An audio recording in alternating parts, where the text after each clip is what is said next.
Hello students, मैं John के YouTube channel में आपका फिर से स्वागत है। और आज हम पढ़ेंगे रैखिक प्रोग्रामन के बारे में। तो रैखिक प्रोग्रामन क्या है? ये एक गणितीय तरीका है किसी भी समस्या को हल करने का। और ये समस्या होगी बिजनेस से रिलेटेड, जिसके अंदर हमें प्रोडक्ट के बारे में या उसके प्रॉफिट के बारे में जानना होता है। इसके बारे में हम ज़्यादा बात करेंगे जब हम लैंग्वेज वाले क्वेश्चंस करेंगे, उस समय आपसे ये डिस्कस करेंगे कि रैखिक प्रोग्रामन एक्चुअली कैसे यूज़ किया जाता है। अभी हम डायरेक्ट क्वेश्चंस देख रहे हैं जिसमें हमारे पास व्यवरोध और उद्देश्य फलन दिए हुए हैं। तो जो भी चीज़ है, जितने भी टॉपिक्स हैं, वो पहले मैं इसमें बताऊंगा कि आपके पास उद्देश्य फलन क्या होता है, व्यवरोध क्या होता है, ऋणेतर व्यवरोध क्या होता है, सुसंगत हल क्षेत्र क्या होता है, इष्टतम हल क्या होता है, वो अभी इस क्वेश्चन में अपन देखेंगे। और इस प्रकार के क्वेश्चन में जो लैंग्वेज यूज़ की जाती है वो सभी क्वेश्चन में यूज़ की जाएगी, चाहे यहाँ पर ग्रेटर देन आए, चाहे यहाँ पर इक्वल टू का साइन आए। तो लैंग्वेज लगभग हर क्वेश्चन में समान ही रहती है। तो चलिए शुरुआत करते हैं। तो आपके पास इस प्रकार से क्वेश्चन दिया हुआ आएगा और ये जो जेड होता है, यहाँ पे मैं लिख देता हूँ, जो जेड होता है वो न्यूनतम या अधिकतम दोनों पूछा जा सकता है, निम्नतम या अधिकतम दोनों हो सकता है। इस जेड को हम बोलते हैं उद्देश्य फलन। इस जेड को क्या बोलते हैं? उद्देश्य फलन। फिर बारी आती है, इस प्रकार से आपके पास कुछ दिया हुआ होता है और इसको बोलते हैं व्यवरोध। ये व्यवरोध क्या हो सकता है? ये व्यवरोध हो सकता है एक घातीय समीकरण या असमीका। या असमीका। असमीका का मतलब यहां पर जैसे greater than equals to, less than equals to, ये साइन जिसमें आते हैं वो असमीकाएं होती हैं। फिर आता है ये x is greater than 0, greater than equals to 0 and y is greater than equals to 0। ये होता है ऋणेतर व्यवरोध। ये क्या होता है? ऋणेतर व्यवरोध। तो ये कुछ बेसिक पॉइंट्स है जो आपको याद रखना है, ठीक है। अब हम देखते हैं कि इसका सॉल्यूशन किस प्रकार से किया जाएगा। तो ध्यान दीजिएगा, सबसे पहले हम लिखेंगे सॉल्यूशन। तो सबसे पहले हम लिख देते हैं उद्देश्य फलन। उद्देश्य फलन। तो उद्देश्य फलन हमारे पास क्या है? z is equal to -3x plus 4y। ठीक है। अब हम लिख रहे हैं पहला व्यवरोध। पहला व्यवरोध हमारे पास क्या है? पहला व्यवरोध है हमारे पास x plus 2y is less than equals to 8। अब हम लिखेंगे माना x plus 2y is equal to 8। ठीक है। अब हम लिखेंगे x बराबर 0 पर, x बराबर 0 पर, इसके अंदर x बराबर 0 लिख दीजिए। तो y बराबर क्या आएगा आपके पास? y बराबर आएगा 4। फिर हम लेंगे y बराबर 0 पर, x बराबर क्या हो जाएगा? 8। ठीक है। आपको एक बार x 0 रखना है और एक बार y 0 रखना है। इसी प्रकार से हम दूसरा व्यवरोध ले रहे हैं। व्यवरोध हमारे पास क्या है? व्यवरोध है हमारे पास 3x plus 2y is less than equal to 12। यहां पर भी माना 3x plus 2y is equal to 12, x बराबर 0 पर, y बराबर 6 और y बराबर 0 पर x बराबर 4। तो इस प्रकार से पहले आपको x और y के मान निकाल लेने हैं। अब आगे देखते हैं अब अपन को करना क्या है। अब हमें एक ग्राफ बनाना है जो कि आप ग्राफ पेपर पे बनाएंगे। तो ग्राफ पेपर पे आपको क्या करना है? इस प्रकार से y अक्ष और इस प्रकार से x अक्ष लेना है। मेरे पास ग्राफ पेपर नहीं है तो इसलिए मैं ऐसे बना रहा हूं। आप यहाँ पे क्या लिखेंगे? 0। अब आपको यहाँ पे देखना है कि x और y की वैल्यू कैसे आ रही है। x और y की वैल्यू अगर 40, 80 आती तो हम 10 का गैप ले रहे होते, लेकिन यहाँ पे 6, 4 और 8 तक ही आ रहा है तो हम 1, 1 का गैप ले लेंगे। यानी कि 1, 2, 3, 4, 5, 6, 7 एंड 8 और आगे चाहें तो आप 9 लिख सकते हैं। इसी प्रकार से y की वैल्यू मैक्सिमम 6 तक जा रही है तो 1, 2, 3, 4, 5, 6, 7 तक ले लेते हैं। ठीक है। तो हमने यहाँ पर ये इस प्रकार से अपन ने लिख दिया है। तो यहाँ पर आप चाहें तो पैमाना लिख सकते हैं अलग से। पैमाना क्या है, एक्स अक्ष पर 1 सेंटीमीटर, ये कितना है 1 सेंटीमीटर है, 1 सेंटीमीटर इज इक्वल टू 1 इकाई, यानी हमने 1 इकाई 2 इकाई 3 इकाई ऐसा लिया है। तो पैमाना आप चाहे तो लिख सकते हैं यहाँ पर। अब आपको क्या करना है, ये लाइंस बनानी है। तो जैसे पहले आप इसको देखिए, x बराबर 0 पर y बराबर 4 है, x बराबर 0 y बराबर 4, ये रहा पॉइंट।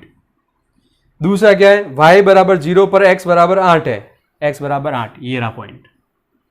तो ये हमने इससे पॉइंट बना दिए। तो हम इसको मिलाने वाली एक रेखा ड्रॉ कर देते हैं। ये हमने एक रेखा ड्रॉ कर दी है, ठीक है। अब आपको क्या करना है कि व्यवरोध, ये कौन सा व्यवरोध था, ये व्यवरोध था x plus 2y is less than equals to 8 में मूल बिंदु रखना है 0,0 रखने पर। इसके अंदर आपको क्या करना है, 0,0 रखना है, x की जगह 0 y की जगह 0। तो रखने पर ये क्या हो जाएगा, ये बनेगा 0 is less than equals to 8, जो कि क्या है, सत्य है। तो अपन क्या करेंगे, रखने पर ये हमारे पास आया, अतः मूल बिंदु, इसे असमीका भी बोलते हैं, हम लिख सकते हैं असमीका को संतुष्ट करता है, असमीका को संतुष्ट करता है। इसलिए छायांकित भाग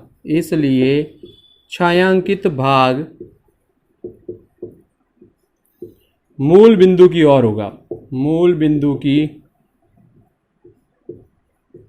ओर होगा। अब इसका मतलब क्या है कि अगर अपन इसका शेडेड रीजन करें तो किस तरफ होगा, मूल बिंदु की तरफ। तो हल्का सा आपको पेंसिल से ऐसा ऐसा ऐसा कर देना है, पूरा नहीं करना है, इतना ही करना है, ऐसा कर दिया। अब ये कि ये काम आपको क्या करना है, दूसरे व्यवरोध में भी करना है। तो अपन ये पहले दूसरे व्यवरोध की लाइन बनाते हैं, x0 और y6, x0 y6 ये रहा, y0 और x4, y0 x4 कहाँ है, ये रहा। इसको भी मिला देते हैं, ठीक है। आगे बात समझ में। तो अब आपको क्या करना है, सेम लैंग्वेज वापस लिखनी है, ये के ये। तो मेरे पास यहाँ पे जगह कम है, तो आप ध्यान रखिएगा, मैं बिल्कुल शॉर्ट में लिख रहा हूँ, यहाँ स्टार बना देता हूँ ताकि आपको याद रहे कि ये लैंग्वेज पूरी लिखनी है वापस। तो हमारे पास व्यवरोध है 3x plus 2y is less than equal to 12 में 0,0 रखने पर ये क्या हो जाएगा, 0 is less than equal to 12, जो कि क्या है, सत्य है। अतः इसका भी जो छायांकित भाग होगा वो मूल बिंदु की ओर होगा। ये पूरी लैंग्वेज आपको यहां से लेके यहां तक वापस पूरी की पूरी इसमें भी लिखनी होती है। तो आप लिख लीजिए ऐसे, और इसका छायांकित भाग इस तरफ होगा, मूल बिंदु इस तरफ है तो मूल बिंदु की तरफ होगा ऐसे। तो अब इसमें क्या आ रहा है, उभयनिष्ठ क्षेत्रफल आ रहा है। ये जो क्षेत्रफल है, जैसे मैं इसको शेडेड कर रहा हूं, ये जो क्षेत्रफल है वो दोनों लाइंस में आ रहा है, कॉमन है ये पॉइंट। तो हमारे पास कौन से पॉइंट कॉमन आ गए, ये एक, ये दूसरा, ये तीसरा और ये चौथा। तो इसको नाम दे देते हैं, इसको नाम यहाँ पे O दिया हुआ है, इसको 0 पॉइंट लिख दिया। ये हो गया A, ये हो गया B, ये हो गया C, ठीक है। तो हम लिखेंगे छायांकित भाग या छायांकित क्षेत्र लिख देते हैं। छायांकित क्षेत्र है, नाम लिखिएगा OABC। सुसंगत हल क्षेत्र है, सुसंगत हल क्षेत्र है। अब सुसंगत हल क्षेत्र का मतलब क्या है कि ऐसा क्षेत्र जो इन दोनों ही रेखाओं को संतुष्ट करेगा। यहां पर आने वाले प्रत्येक बिंदु इन दोनों रेखाओं के लिए आंसर दे सकता है। तो ये छायांकित क्षेत्र OABC सुसंगत हल क्षेत्र है, जिसके कोणीय बिंदु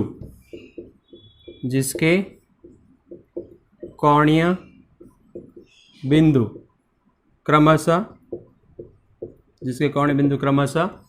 आपके पास क्या क्या है, ए का ना 4,0, ये जो बी बिंदु है आपको मिलेगा ग्राफ से। मेरे पास ग्राफ नहीं है इसलिए मैं डायरेक्ट पॉइंट नहीं निकाल सकता, फिर भी अभी मैं दूसरा तरीका बता दूंगा कि किस प्रकार से पॉइंट निकाला जा सकता है।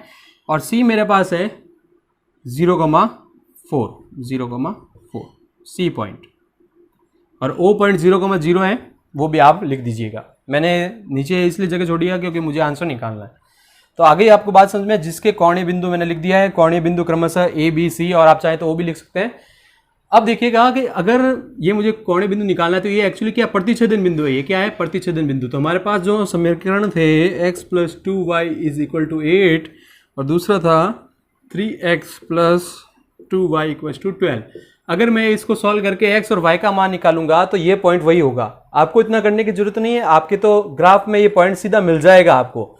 तो यहां से मैं x का मान निकाल लेता हूं। x का मान आ गया 8 - 2y, या सिंपल सा अपन क्या कर लेते हैं, विलोपन विधि लगा देते हैं।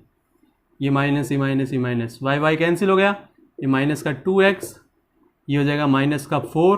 तो x की वैल्यू हमारे पास क्या आ गई, x की वैल्यू आ गई हमारे पास 2। x की वैल्यू हम 2 उसमें रखेंगे तो y की वैल्यू हमारे पास आ जाएगी 3, यानी कि ये आ गया 2,3। ठीक है, आ गई बात समझ में आपको। अब b का पॉइंट हम लिख देते हैं 2,3, आपको ये ग्राफ से ही मिल जाएगा। अब आपको क्या करना है, एक सारणी बनानी है, एक सारणी बनानी है।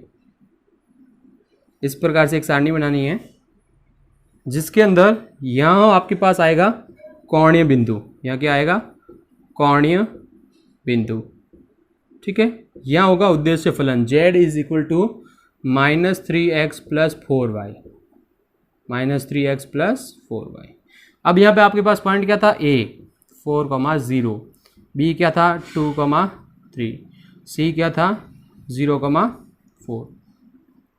तो a 4,0 इसके अंदर रखिए, इसके अंदर 4,0 रखिए, तो एक बराबर a का मान 4,0 इसमें रखेंगे तो z का मान क्या आ जाएगा, z का मान हो जाएगा हमारे पास -12।